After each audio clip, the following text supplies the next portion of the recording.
Okay အားလုံးပဲမင်္ဂလာပါဝါရုကနေကြိုဆိုပါရစေတင်းကရေကူးရတာဝါသနာပါသူတယောက်လိုမြင်အောင်ကြည့်လိုက်ပါဒါပေမဲ့ဒီနေ့မှာတော့အေးစိနားယူရမယ်အပန်းဖြေစကားမှမဟုတ်ဘဲနဲ့သမုဒ္ဒရာကြီးအလဲကိုတင်ရောက်နေပါပြီမီတာ200ရောက်မှာတော့နေအောင်ကြီးကတင့်ကိုလက်ပြနှုတ်ဆက်ပြီးတော့တက်တာလွတ်သွားပါပြီအလေးအောင်ကအားနေလုံးလို့တင်းရှိကလူကိုတော့မင်းဘသူလဲလို့မေးရမယ့်အခြေအနေမျိုးပေါ့ကြိုဆိုပါရစေတင်းကအခုဆိုရင်တွိုင်းလက်စုံလို့ခေါ်တဲ့နေဝင်ရည်ရောစုံတဲ့ကိုရှောင်နေပါပြီဒီနေ့မှာဘာစားမလဲဆိုပြီးတော့ဂရော့ကနေမှာလို့မရသလိုစိုင်ထိုင်စားဖို့အပင်ဆိုတာကလည်းဝေလာဝေးပါပဲနေအောင်ကြီးက1%ပဲရှိပြီးတော့အပင်တွေကလည်းအစာချက်ဖို့နေနေသလားကိုယ့်အသက်ကိုယ်တော့မနှဲလူပြေးနေရတာလို့ပြောနေကြရမှာပါဒါဆိုရင်တင်ပါစားမလဲအပေါ်ရင်ကနှင်းပွင့်လေးတွေလိုကြွေကြလာတဲ့မရင်းစနိုးကိုပဲပါဇက်ဟာပြီးစောင့်နေရမှာပါဒါကနာမည်သားလှတာပါတကယ်တော့အပေါ်ကငါးတွေစားကျွန်းစားကြံတွေနဲ့သူတို့ရဲ့အညစ်အကြေးတွေပါပဲဒီကဘာမှာရှင်တန်ခြင်းတော့တင်ဟာအစားမရွေးတဲ့အမိုက်သိမ်းသမားတယောက်လိုဖြစ်ဖို့လိုပါလိမ့်မယ်စိတ်မပြတ်ပါနဲ့ဦးဒီမှာဒါကအရန်ကိုဟော့တဲ့မီနူးပါပဲအောက်ကိုဆက်ဆင်းမယ်ဆိုရင်သတိထားပါတဲ့ခန္ဓာကိုယ်ကိုတစုံတစ်ယောက်ကအသေးလဲဖတ်ထားသလိုမျိုးထက်ပုံပြင်းထန်တဲ့ခန်းစားချက်မျိုးကိုရပါလိမ့်မယ်မီတာ1000အနက်ကဖီယာဟာတင်လက်မထိတ်လီပေါ်မှာဆပ်ကားတစ်စီးတင်ထားသလိုမျိုးခံစားရနိုင်ပါတယ်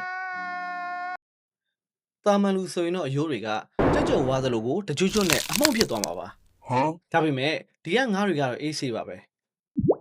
ဒါပေမဲ့သူတို့ကိုအပေါ်မှာအေးဆေးတွန်းလိုက်အောင်ဆိုပြီးတော့စမ်းလိုက်စုံစီအတွင်းဆွဲတင်လိုက်ရင်တော့ဖီယာပြောင်းလိုက်ကြောင်းသူတို့ကပေါ့ကွန်းနေလို့ပဲဖောက်ခနဲ့နဲ့ပောက်ကွဲသွားပါလိမ့်မယ်ခွေးလားဒါကြောင့်သူတို့ကိုအပေါ်ခေါ်ဖို့မစင်စားပါနဲ့သူတို့ကဒီရောက်မှာပဲအဆင်ပြေတာပါအခုတင်ဟာဒီအမောင်ထဲမှာပုံနေရတယ်လို့မြင်အောင်ကြည့်ပါရန်သူကတင်းရောက်ကနေဟမ်အပေါ်မှာဘိုင်ကြီးလဲဆိုပြီးတော့မော့ကြည့်နေပါပြီ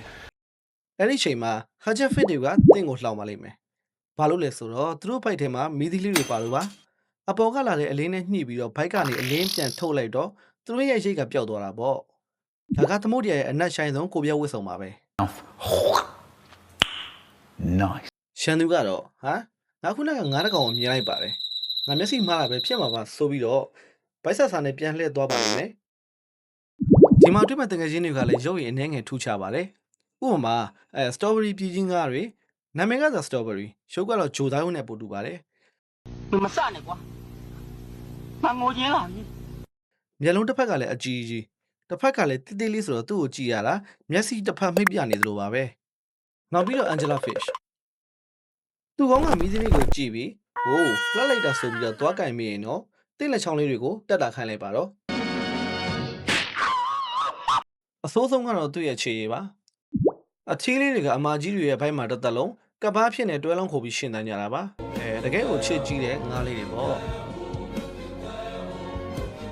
ကဲတွိုင်းလေးစုံရဲ့လှတရားနဲ့ကြောက်စရာကောင်းမှုတွေကိုခံစားပြီးပြီဆိုရင်တော့အပေါ်ကိုပြင်တတ်ဖို့အချိန်တန်ပါပြီမဟုတ်ရင်တော့ဖီးအားကြောင်တင်လဲပေါက်ကွန်းဖြစ်သွားနိုင်လို့ပါဒီလိုထူးထူးဆန်းဆန်းတွေနဲ့ရေးစရာတွေကိုတင်ကိုယ်တော်ရောက်သွားသလိုခံစားကြည့်ခြင်းတည်းဆိုရင်ကျွန်တော်ရဲ့ Wiru Channel လေးကို Subscribe လုပ်ထားဖို့လည်းမမေ့ပါနဲ့ဦးနော်နောက်တစ်ခါမှာဘလို့အမှောင်ထဲကိုထပ်သွားပြီးတော့ဘသူတွေကိုထပ်ဆကြမလဲဆိုတာကိုစောင့်မျှော်ကြည့်ရှုပေးပါအောင်လို့ပြောရင်းနဲ့ဒီနေ့ဖို့ Adios